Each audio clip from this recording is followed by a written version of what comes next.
lebih sering ngomong ke diri sendiri kayak, aduh, aku emang gak bisa apa-apa, atau tenang, kamu pasti bisa, pelan-pelan aja. Dua-duanya kelihatan simpel ya, tapi ternyata kalimat yang kamu ucapin ke diri sendiri itu bisa banget merubah cara kamu hidup. Bukan lebay, tapi kenyataan. Karena hidup kamu dipengaruhi oleh siapa yang paling sering kamu dengerin. Dan itu bisa jadi dirimu sendiri. Hai, selamat datang di ruang ngobrolnya Tiara, tempat kita ngobrol santai tapi dalam. Hari ini kita bakal bahas sesuatu yang deket banget sama keseharian kita, tapi sering gak kita sadari, yaitu self-talk. Gimana sih cara kita ngobrol sama diri sendiri dan kenapa itu penting banget?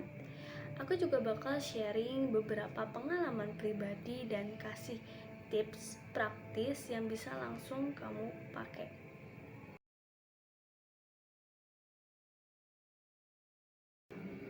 Apa sih self-talk itu? Self-talk itu obrolan dalam kepala kita sendiri. Bisa dalam bentuk nyemangatin, bisa juga bentuk nyalahin. Kadang bentuknya kayak suara kecil di pikiran, kadang malah kita ucapin beneran. Contoh self-talk positif. Aku belum bisa, tapi aku mau belajar. Dan contoh self-talk negatif, aku tuh emang bodoh dari dulu. Tanpa kita sadari, kata-kata itu bisa mempengaruhi cara kita ngerespon tantangan, nilai diri kita, sampai keputusan besar dalam hidup.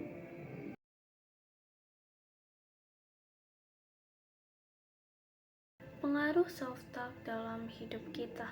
Kenapa self-talk penting banget? Karena dia bisa mempengaruhi kepercayaan diri, menentukan cara kita ngadepin stres, bikin kita lebih kenal diri sendiri, bahkan bisa ngaruh ke fisik, kayak stres, pusing, burnout. Aku pernah ada di titik overthinking parah.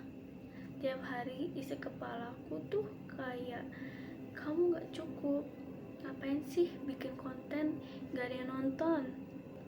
Dan jujur itu bikin aku stuck, ngerasa kayak gak maju-maju.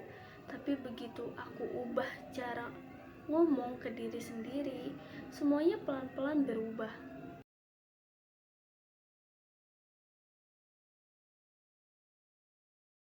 Self-talk negatif yang sering kita gak sadar lakuin. Seringnya kita gak sadar ya kalau obrolan di kepala itu justru lebih kejam dari omongan orang lain.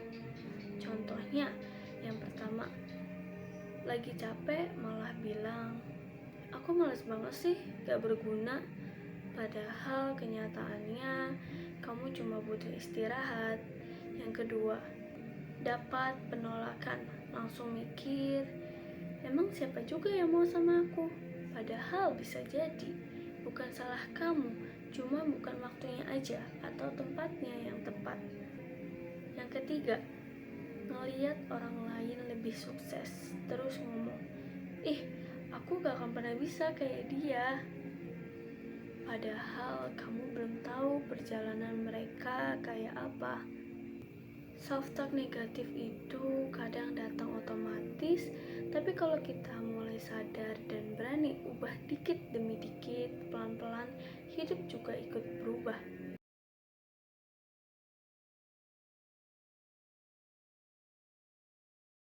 Gimana cara melatih self-talk yang sehat? Yang pertama, sadar dulu. Karena setiap kali kamu dengar suara negatif di kepala, stop dan tanya, emang iya? Atau apa itu adil buat kamu? Yang kedua, gunakan belum bisa daripada gak bisa. Kata belum itu powerful, itu ngasih ruang buat berkembang. Yang ketiga, tulis self-talk kamu di jurnal atau notes HP. Setelah ngalamin sesuatu, tulis apa yang kamu pikirin dan revisi versi sehatnya. Dan yang terakhir, pakai teknik kalau ini sahabatku, aku bakal ngomong apa. Karena kalau kamu gak tega ngomong ke orang lain begitu, jangan ngomong kayak gitu ke diri sendiri juga.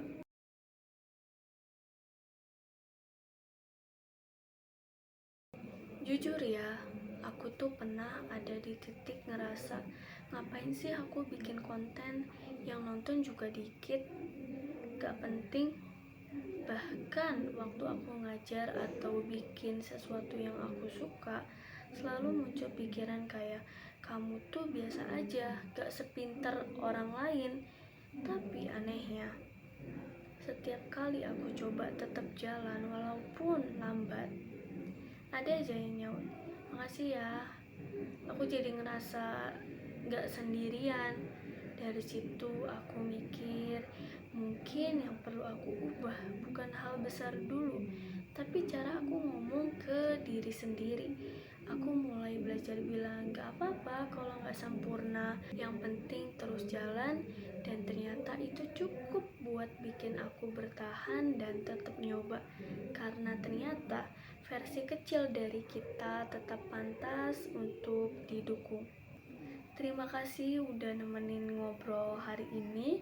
Kalau kamu punya pengalaman soal self-talk atau baru mau mulai belajar ngomong baik ke diri sendiri, coba tulis di komentar. Jangan lupa like, subscribe, dan aktifin loncengnya biar nggak ketinggalan obrolan seru lainnya di ruang ngobrolnya Tiara. See you next time, dan ingat, cara kamu ngomong ke diri sendiri bisa jadi awal dari hidup yang lebih baik. Bye bye.